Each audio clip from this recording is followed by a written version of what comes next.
There's a moment in every stadium show where the performance stops feeling like a performance.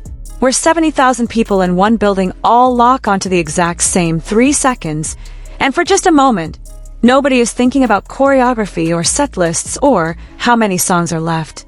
They're just watching one person feel something real in front of them. That happened in Baltimore.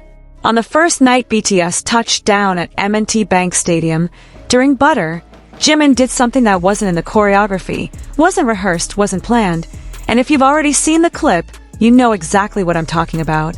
If you haven't, stick around, because by the end of this video you're going to understand exactly why a few unscripted seconds from Jimin have taken over timelines this week, and why it says more about who he actually is than almost anything polished ever could. Before we get into it, if you're new here, this channel is where we break down BTS tour moments, the real story behind the fancam clips everyone's sharing, and what they actually mean, not just the surface level reaction.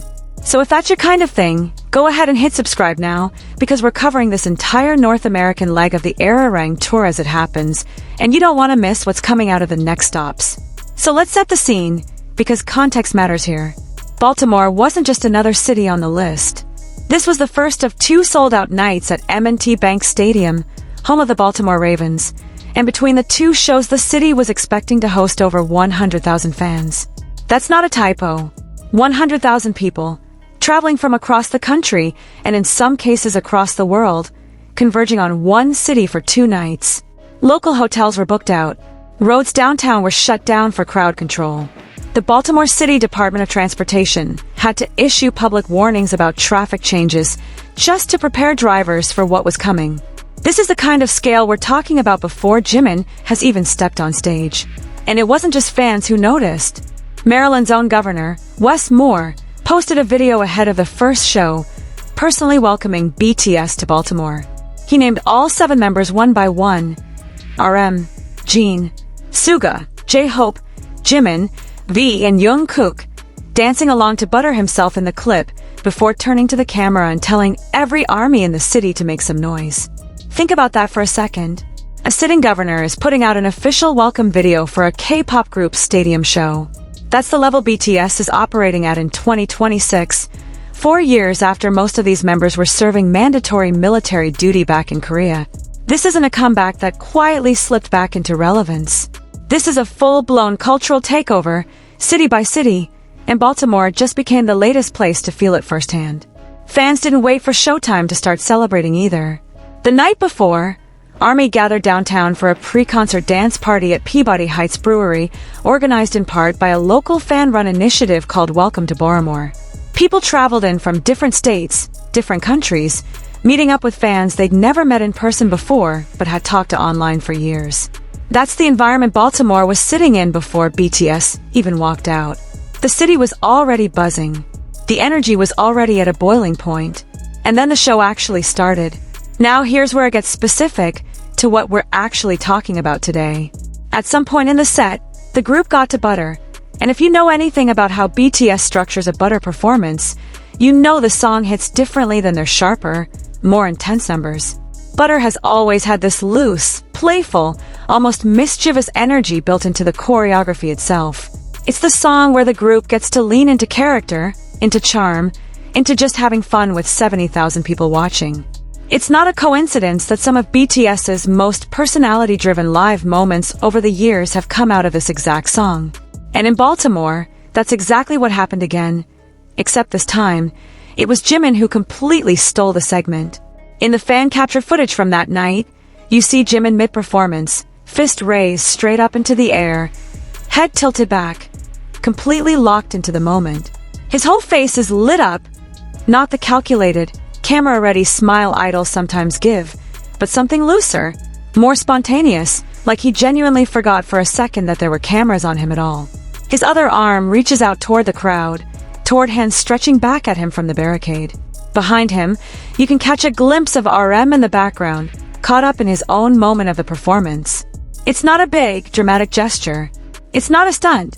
It's just a few seconds of a 29-year-old performer completely losing himself in a song that clearly still means something to him, even after doing it hundreds of times across a decade-long career. And that's exactly why this clip spread the way it did. Because in an era where so much of what we see from public figures feels curated down to the frame, this felt like the opposite of that. This felt like catching someone when they think no one's specifically watching them, even though tens of thousands of people very much were. That contradiction is part of what makes it land so hard. Jimin has spent years being talked about as one of the most disciplined, most detail-oriented performers in the group. Interviewers, choreographers, and fellow artists have pointed to his attention to precision on stage, the way he treats every performance like it's being graded. So when you catch him in a moment that looks completely unguarded, completely instinctive, it stands out precisely because it's rare to see that side of him break through in real time, in front of a stadium, on camera. Let's actually talk about who we're watching here, because if you're newer to BTS and you clicked on this video because the clip showed up on your feed, you deserve some context on why Jimin specifically pulling off a moment like this carries so much weight. Jimin has built a reputation over more than a decade as one of the most technically disciplined performers in this entire industry. Dance instructors, choreographers, and fellow idols have talked for years about how seriously he treats every single performance. The way he studies his own footage afterward, the way he adjusts tiny details in his movement that most audiences would never even notice. He's someone who released 2 solo albums during the group's hiatus, Face in 2023 and Muse in 2024, with Face becoming the first album by a Korean soloist to spend a full year on the Billboard World Albums chart. He's also been singled out by outlets like Rolling Stone for his dancing specifically, in coverage tied to this very album era. This is not someone who is new to the spotlight or still figuring out how to move through it. This is someone who has spent years mastering the art of the polished performance, which is exactly why a moment like Baltimore matters. When someone with that level of discipline, that level of control over every second on stage, has a visible moment of pure, unguarded joy in front of thousands of cameras, it doesn't read as sloppy or unplanned in a bad way. It reads as real. It's the difference between watching a performer execute choreography perfectly and watching a person actually feel something in real time. Both things can be true about the same artist. Jimin can be one of the most meticulous performers in the group and also be the one who, on a random Monday night in Baltimore, throws his head back and grins like he's genuinely having the time of his life. Those two things aren't in conflict. If anything, they make each other more believable. Let's talk about why Butter specifically hits this hard for a moment like this, because the song itself carries weight most casual viewers might not immediately clock. Butter came out in 2021, and it wasn't just another single, it became one of the defining pop songs of that entire year in the United States. It spent multiple weeks at #1 on the Billboard Hot 100, one of the biggest achievements any group, let alone a group performing largely in English for the first time at that scale, could hit in the American market. It picked up a Grammy nomination the following year. For a lot of casual American listeners, Butter is the song that introduced them to BTS in the first place. It was inescapable on radio, at parties, in commercials. So when this song comes on at a stadium show in 2026, years later, it's not just nostalgia. It's a callback to the exact moment BTS broke into the mainstream American consciousness. Watching Jimin get lost in that song, in an American stadium, in front of an American crowd that grew up with that track blasting from every speaker in 2021, adds a layer to this clip that goes beyond just cute idol moment. It's almost poetic, whether that was the intention or not. Now, I want to be straightforward with you here, because that's what this channel is about. We're not here to overhype something into a story that isn't there. This wasn't some scripted narrative moment. There's no official statement from Jimin or from Big Hit Music breaking down what was going through his head in that exact second.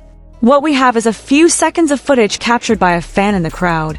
And what that footage shows is genuine, visible joy from one of the most scrutinized performers on the planet during one of his group's most iconic songs, in a city that had been building anticipation for weeks. That's the story. And honestly, that's more than enough to be worth talking about. Because here's the thing about moments like this, they tell you something real about longevity. Think about how many times Jimin has performed Butter at this point. We're talking about a song that's been part of BTS's live rotation since 2021. By the time they hit Baltimore in 2026, he has performed this exact choreography to this exact song more times than most of us could count.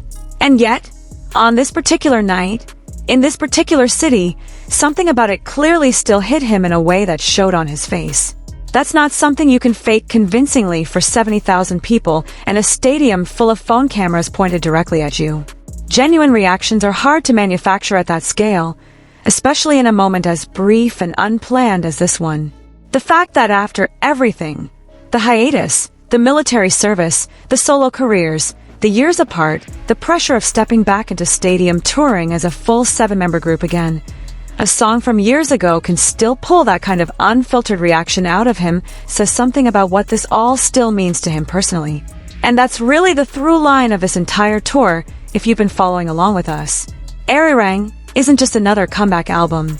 This is BTS's 10th studio album, released back in March of this year. And it didn't just perform well, it debuted at #1 on the Billboard 200 with over 600,000 equivalent album units in its first week alone, making it the biggest opening week for any album released in 2026. That's the backdrop this entire tour is happening against. This isn't a group trying to prove they're still relevant. This is a group that came back from years of individual paths, military service, solo albums, solo tours, and immediately reasserted themselves as one of the biggest acts on the planet right out of the gate. And this tour has been rolling through city after city, proving exactly that. Before Baltimore, they'd already swept through stops like Tampa, El Paso, and Las Vegas. And Vegas in particular turned into a citywide takeover, with Big Hit Music's promotional campaign lighting up marquees across the entire strip, and even getting the Bellagio fountains reprogrammed for the occasion. Cities aren't just hosting concerts on this tour. They're rearranging themselves around it. Toronto City Council recently approved temporarily co-naming a stretch of Yonge Street, BTS Boulevard, ahead of their upcoming shows there later this month. That's the scale of what this tour has become. Local governments, city infrastructure, entire downtown areas reshaping themselves around a few nights of performances. It's also worth talking about what it takes to actually pull off a tour at this scale, because I think it's easy to watch a 3-minute clip and forget just how much is happening around it. This tour spans dozens of stadium shows across multiple continents. Every single night, these 7 members are performing full-scale productions in front of tens of thousands of people, then traveling, then doing it again, city after city, for months. The physical and mental toll of that kind of schedule is enormous, even before you factor in the fact that this is a group that spent nearly 4 years apart completing individual paths, including mandatory military service for all 7 members, before regrouping to do this at full stadium scale. Coming back from that kind of break, and immediately stepping into a run of sold-out stadiums worldwide is not a small thing. It takes an extraordinary amount of conditioning, coordination, and honestly, trust in each other to pull off a production this massive night after night. So when a moment like Jimin's reaction during Butter happens in the middle of all of that, it hits differently than it would from an artist a few months into their very first tour. This is someone who has done this before, who has done this a lot, who could very easily be running on autopilot at this point in a decade-long touring career. And instead, in Baltimore on a random Monday night, he looked like he was discovering the song for the first time. That's the part that resonates with people watching the clip back. It's not just, cute idol moment. It's a reminder that even at this level of experience, even after everything this group has been through individually and collectively, there's still a version of this that feels new to him. There's still a version of performing that hasn't become routine. And that ties directly back into what makes ARIRANG as an album and as a tour feel different from previous eras of this group. This isn't just a comeback for the sake of a comeback. Every one of these members spent their time apart building out solo careers, solo discographies, solo tours, figuring out who they are individually after years of being defined primarily as part of a 7-person unit. Coming back together for ARIRANG wasn't just picking up where they left off. It was 7 people who had each grown independently, choosing to rebuild something collective again, at a scale bigger than almost anything they'd done before the hiatus. That context is part of why moments like this Baltimore clip land the way they do. You're not just watching a performer enjoy a song. You're watching someone who chose to come back to this, fully, after having every opportunity to keep building something purely on his own. So when you zoom back out and look at the Baltimore moment in that context, it stops being just a cute, isolated clip and starts feeling like a snapshot of something much bigger. A snapshot of a group at the absolute peak of a career resurgence, performing to a sold-out stadium in a city that rolled out the governor himself to welcome them, playing a song that helped define an entire era of their crossover into the American mainstream. And in the middle of all that noise, all that scale, all that pressure, one member still finding a moment to just feel it. Genuinely. Visibly. In front of everyone. That's what makes this kind of content worth talking about on this channel, and it's exactly why we keep coming back to moments like this one instead of just recapping set lists. Because the set list tells you what happened. Moments like Jimin's reaction during Butter tell you what it actually felt like to be there. And honestly, that's the entire appeal of following this fandom in the first place. You're not just watching performances, you're watching real people navigate an absolutely massive spotlight, and every once in a while, catching them exactly as they are underneath it. And it's worth pointing out just how quickly moments like this travel now, because that's part of the story too. A fan in the crowd captures 3 or 4 seconds on their phone, posts it within minutes, and by the next morning it's already being reshared, re-edited, and talked about across timelines by people who weren't anywhere near Baltimore that night. That's the reality of following this fandom in 2026. You don't need to be in the stadium to feel like you were there, because someone in that crowd is almost always capturing exactly the moment worth seeing. It's part of why ARMY as a fanbase has stayed so tightly connected across years and hiatuses and time zones. Somebody is always watching, always recording, always ready to make sure a moment like this doesn't just disappear into one night in one stadium. It gets shared, discussed, and preserved by the community almost instantly.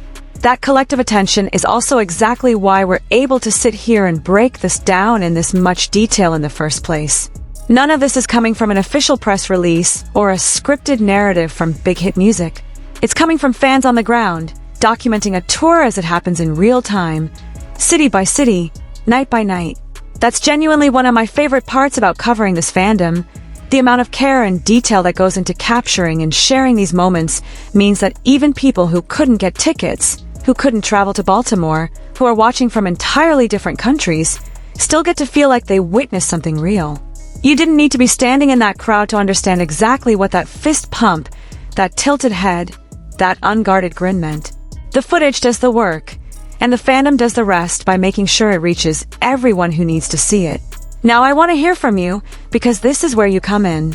If you were in that stadium, or if you've seen the full clip already floating around, drop a comment and tell me what you thought when you first saw it. Was this your favorite moment from Baltimore, or is there another one from this tour that hit you harder? I read every comment on these videos, and honestly some of the best context I get for these breakdowns comes directly from fans who were actually there in the crowd. So don't be shy. Tell me what night one felt like from where you were standing. And if this is the kind of breakdown you want more of, make sure you're subscribed, because this tour is far from over. Baltimore's second night is still ahead. Toronto is coming up with that entire BTS Boulevard takeover we just talked about, and there are still more stops left on this North American leg before the tour heads to its next continent. We're going to be covering every single one of these moments as they happen, the viral clips, the fan reactions, the context behind why these moments matter. So if you don't want to miss the next one, this is your sign to hit that subscribe button right now. One more thing before we wrap up. If you enjoyed this breakdown, do me a favor and hit the like button. It genuinely helps this video reach more people who are following this tour just like you are, and it tells me you want more of this kind of deep dive content instead of just surface level clip roundups. And if there's a specific moment from this tour, past or upcoming, that you want us to break down next, drop it in the comments. There's a good chance it ends up in the next video. Because if Baltimore proved anything, it's that even after everything this group has been through, the years apart, the individual journeys, the pressure of stepping back into stadiums as a full 7-member unit again, the moments that hit hardest are still the smallest ones. A fist in the air, a head tilted back, a few unscripted seconds during a song that changed everything for this group years ago, still capable of pulling out a completely genuine reaction in 2026. That's Baltimore Night 1. And if this is what the first night looked like, I don't think any of us are ready for what's coming next on this tour. Thanks for watching. I'll see you in the next one.